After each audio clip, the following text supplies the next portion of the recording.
Yeah, hey Mike.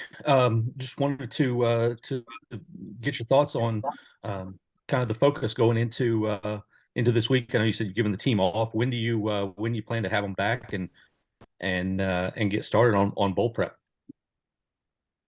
They'll be back practicing on Monday.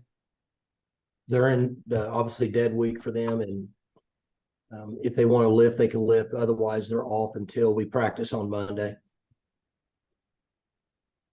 Is it? I know you talked about how hard you guys have been working. Do you feel like the guys are kind of excited about getting a little bit of time to recuperate after this long rough season?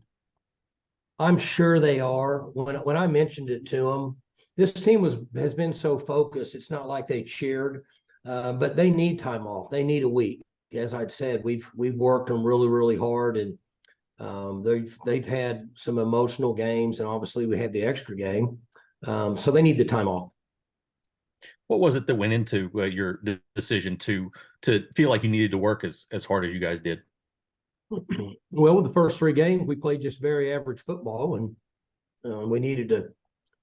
Well, you've been with me enough to know things don't fix themselves, and so we had to go a different route, change things up, and different groups. So we went that direction, and from that point moving forward, things got a lot better.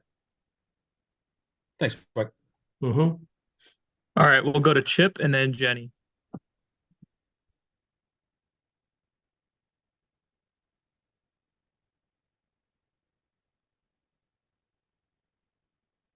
Did somebody ask me? I didn't hear anything.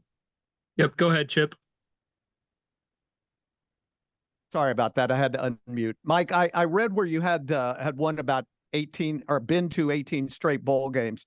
What does that say about the consistency of the program over the years? Well, we've been very consistent. I don't know that there's going to be very many more schools that have been as consistent as we have. So we have a lot of continuity. We have staff members that have been around here for a long time, and most of the people that work in this building have been with me a long time. So we've been very fortunate. We've had quality young men, and we've stayed the course and found a way to keep our head above water and just keep moving forward. But I would say we've been really consistent over the last 20 years. What are the challenges this day and age with bowl games with players opting out? And when will you know all of the guys that you will not have available? How long will that take for you? Just going off history, we would think we would know by next Monday for sure who's going to not play in the bowl game. That's not 100%. Every year we learn more about decisions that players make. I would think in a week we would be pretty close to knowing who we're going to have available for the game. The challenges now, it's just much different than it ever has been before. Coaching staff changes, coaching changes, players in the portal, NIL. It's just much different than it ever has been before. So for us, we will use these next few weeks as a spring practice, and we'll have a game plan for Texas A&M. But we'll change our approach compared to what it's been in the past, just based on what we think's best for the program moving forward. Thank you. Mm-hmm.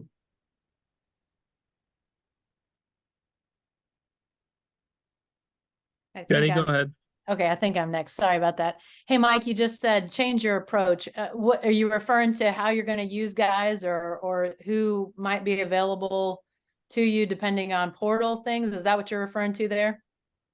Well, both. First, we'll find out who's available after portal decisions are made, and then moving forward, we'll practice like we do in a spring practice. We'll share reps instead of just giving all the reps to the majority of the ones and twos. We'll work and get our young players an extra 12 practices to get them prepared for spring ball, and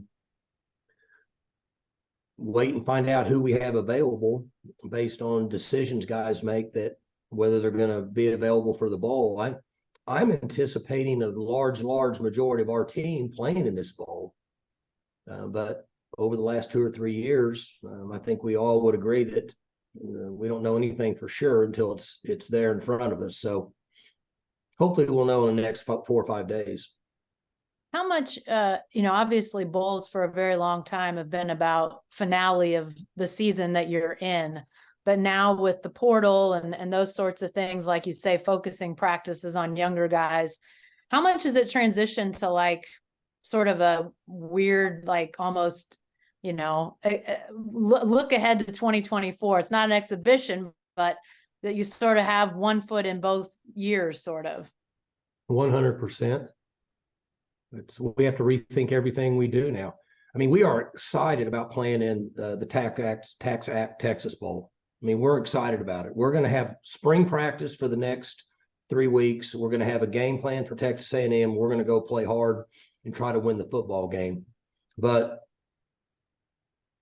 these games, things have changed over the last few years, because instead of us talking about the things that are directly related to the bowl, we're talking about players being available, players not being available, going in the draft, portal, transfer. We could have players 2 weeks from now decide to not play in this game, I guess. So it is different. I don't think that we could say it's not. It's much different than it ever has been. But that's going to be our approach moving forward. We're thrilled to be in the game. I think these bowl games are really good for the team. But we just have to approach them a little bit differently, more so in a business frame of mind, because of the way college football is trending. Thanks, Mike. Mm-hmm. All right, we'll go to Travis, Ben, and then Barry. Hey, Coach. How do you game plan for this kind of Texas A&M team with the turnover that they've had in the coaching staff? I know when they have a coaching transition, sometimes there is the remaining coaching staff left over, but a lot of those guys have left so far. Travis, I don't know. I'm being real honest with you. Worked some yesterday on stuff from the championship game, and then up until 5 minutes ago, I've worked on the championship game that we just played in, moving forward, and have done a little bit just trying to get some guidelines on the bowl. And I haven't even got into what we're facing, other than I know a little bit about Texas A&M's defense and certain things like that, just from hearing guys down the hallway. But I'm not sure where they're at with their coaches. I'm not sure who's available to them. I'm not sure if the new coach coming in is going to coach them. I think we have to wait and see where we're at about a week from now, and then try to decipher through what we think could potentially be game plans in all 3 phases with what we have left.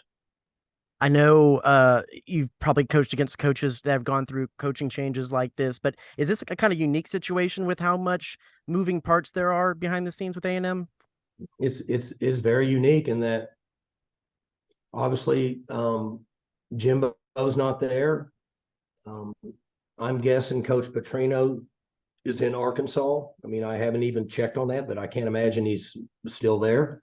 I don't know if the defensive coordinator's there. I'm not sure what all is going on. Like I said, so I'm going to get through today and try to finish up all this championship game and try to correct all the mistakes and things that we should have and could have done better to get it filed away for next time.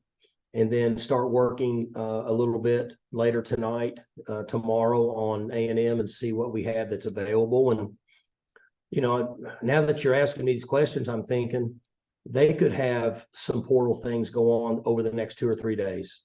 And that could change considerably based on who they have available. So I'm guessing A&M is going to regroup at the end of this week. We're going to regroup at the end of this week, and early next week, maybe it'll be some clarity on exactly what we have moving forward to get ready for the game. And then finally, do you have any previous interactions with Mike Elko, any previous relationships, or what do you know about him as a coach? I haven't, just from a distance. I've not run into him on the road recruiting. I should know this, but I'm not even sure where he was before Duke.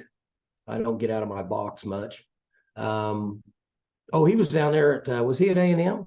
He was. Okay, he was the DC. He's been down there. So I'm surprised I haven't run into him in most guys in this part of the country I have, but I haven't really had much of an interaction with him. Thanks, Coach. Mike, when you think about this season as a whole, how big was Coach Dickey, considering all the changes your offensive line kind of underwent throughout this season? Well, they've done a good job. Him and Coach Mack, they work in the running game. Obviously, Coach Waz handles the running backs, but he's involved in some of the scheming. And when we made a decision to pare it down to the 4 or 5 plays, as we've talked about for the last 2 months, it was the best decision we made. Coach Dickey, his concepts, his teaching, his coaching, his fundamentals, his techniques, the same as it has been, and could for maybe the last 20 years. They're going to make adjustments, but for the most part, he's teaching and coaching the way he always has. I think that as a coaching staff, we put our players in a better position to have success, and that made a bigger difference than anything.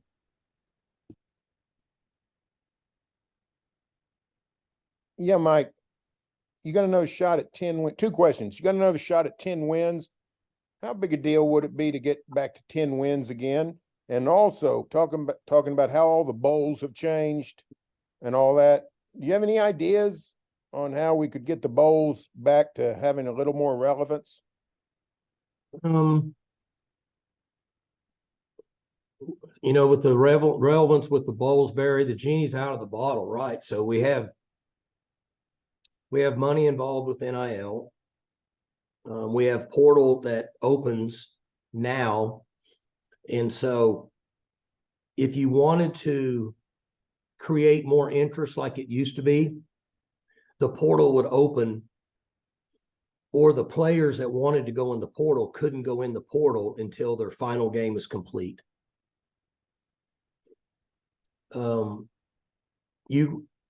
There's still a possibility of players that wouldn't compete in a bowl game if they had an NFL future. But the only way that I think that you could get it to go back would be to not open the portal till they're done with the season. I don't think that's possible, but I think that would be the only way that we could fix it. You asked me a question before that and I forgot it. 10 wins. Oh, it'd be awesome. You guys know, and I've said this many times, whether we're 2-8 or 8-2, we have a responsibility to coach, prepare, get ready to play, and go play our butts off. That's what we do. And that's the plan we're going to have here over the next 3 weeks. Once we kind of get an idea what we're going to do moving forward, we're going to compete. And this is a talented team. I don't know that I do know this much about them without looking into it. I know in the last 5 years, they've been in the top 10 in recruiting, in the top 5 a number of years. I don't know how many of those guys are there or not there. I can't answer all that. I know that they're very, very talented, particularly on defense. I heard somebody down the hallway say that this defense looks like Texas did last week. So I turned around and went the other way. I didn't want to hear it. But the point being is we want to do the very best we can to compete and win every game that we play in.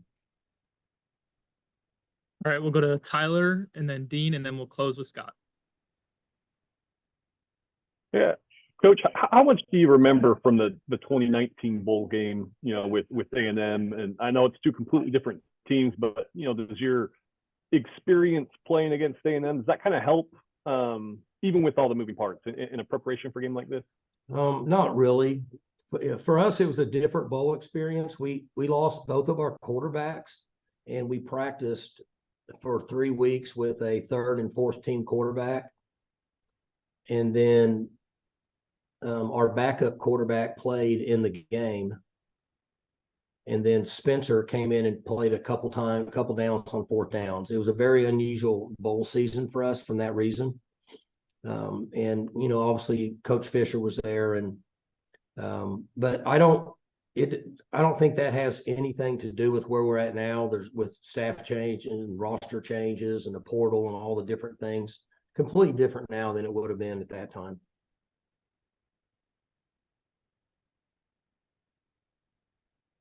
Hey, Mike, a couple quick ones for you. You talk about using this as a spring practice the next couple weeks. What specifically are you trying to learn about your team? Oh, well, we're not really trying to learn anything. We're just trying to get good quality reps in our base offense, base defense, and special teams. We need to improve in those areas. And now's the time that we can get really good quality reps. The younger players in our program can get a number of reps over a period of time and start to develop them for the off season. The guys that have played 13 games, they'll get some reps and get some game planning, but we don't need to wear them out and do as much with them as what we would have done. I think it's more important now to develop young guys and get those guys ready to go for spring ball. And then, Mike, this will be your third straight bowl game against a team going through a coaching change. Is there anything you can pull from the past two that help you in this, or are all the situations a little too different and unique? They're all different. It's crazy. I'd forgotten about Notre Dame having a coaching change until you just brought it up.